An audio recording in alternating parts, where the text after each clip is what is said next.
Madam President, congratulations on your election to the presidency of the 88th session of the United Nations General Assembly. I want to also thank the outgoing president for his wonderful work. Secretary General, Excellencies, distinguished delegates, ladies and gentlemen. Firstly, on behalf of my country, Papua New Guinea, I want to say thank you to Almighty God, the Creator God, for the care of my country the last 50 years. It is truly with deep honor that I bring to this assembly warm greetings from the 10 million people of my country. Just a few days ago, we celebrated 50 years of our independence, and very soon, on the 10th of October, we will mark 50 years since we joined the United Nations. And I want to say, 50 years on, we have been proud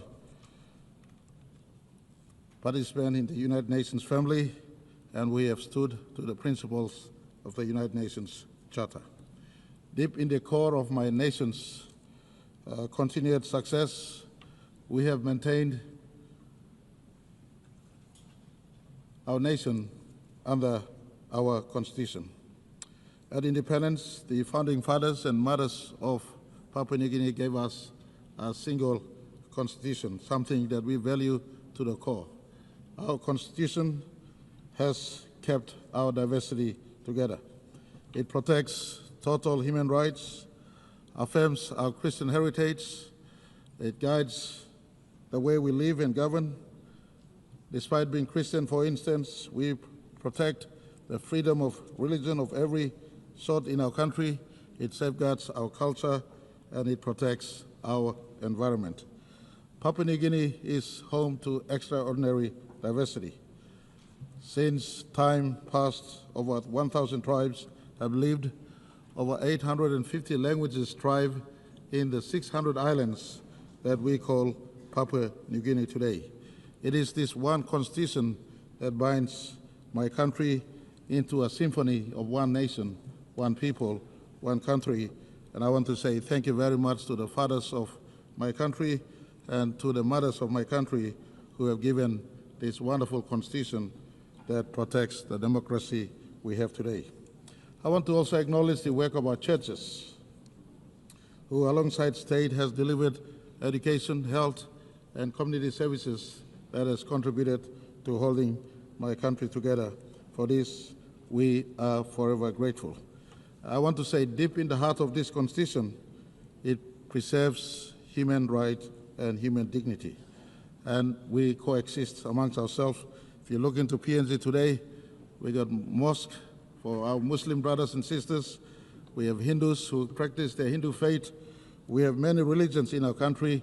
Our Constitution, whilst pronounced our Christian faith, tolerates diversity of religion, diversity of people's opinion, diversity of individuals' choice in as far as they practice worship and how they want to live.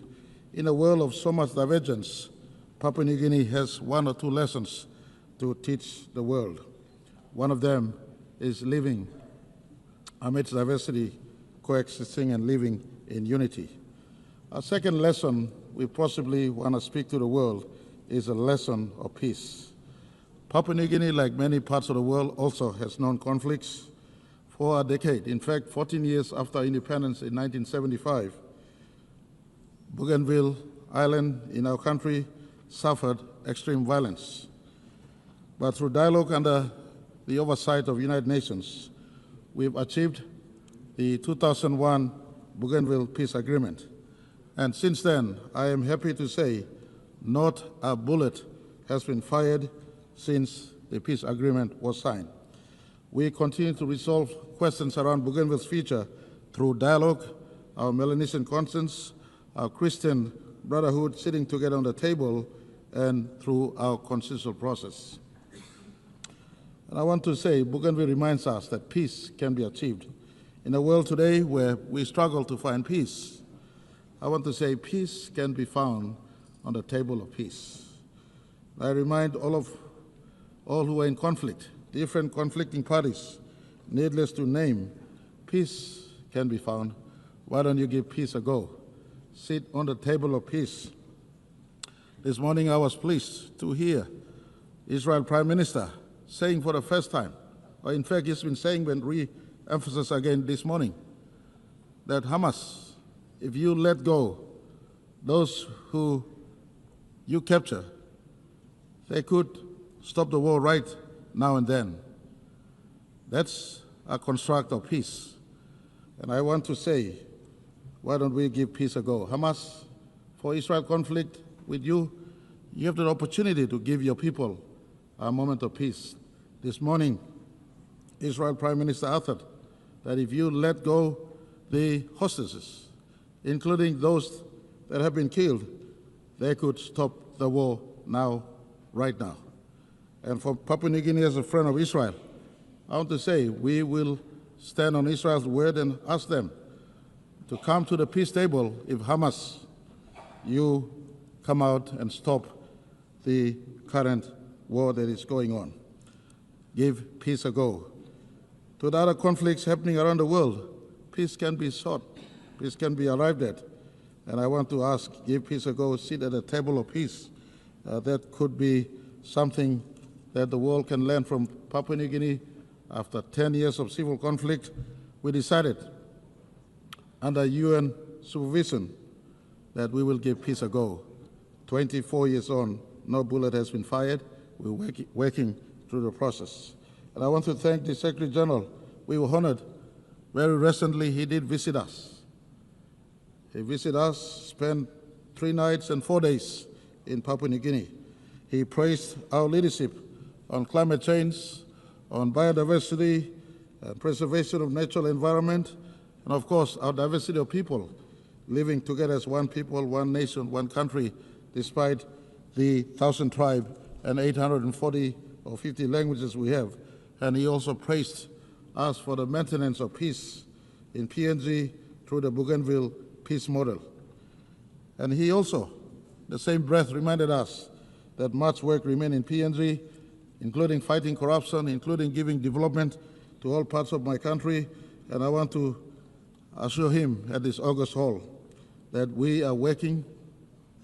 PNG is a work in progress. We committed to leaving no citizens behind. We committed to transforming our country. We committed to growing our economy to a scale where we can be able to look after each citizen of our country.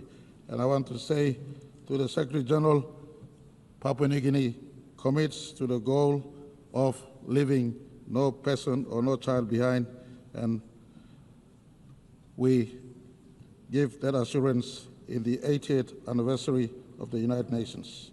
Papua New Guinea is also a good global citizen. We are not insignificant in as far as global discourse is concerned. Our forests and our oceans are great global assets. We have one of the biggest parcel of forest on planet Earth. We have over 3 million square kilometers of ocean or sea space.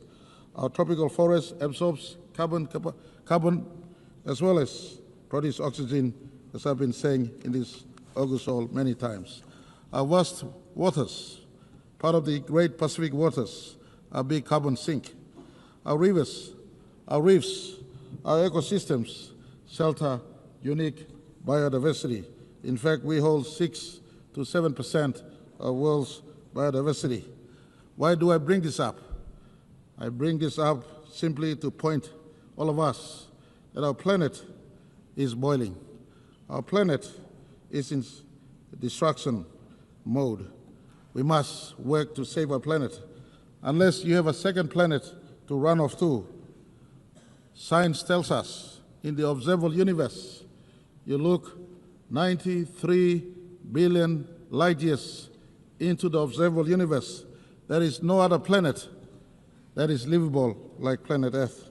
And so why destroy this one planet that has trees, that has sea, that has water, that has oxygen, that is livable for all of us? Our ancestors passed on this livable planet to us. Why are we destroying this planet? We must preserve it and pass on a livable planet to our descendants. And in this vein, I want to put to all of you, those of us who are forest nations like PNG, and even ocean nations, where in our oceans, biodiversity exists. PNG, with many of our Pacific Island nations, including Australia, home to one of the largest, in fact, the largest coral sea, the Coral Triangle, passes through our waters.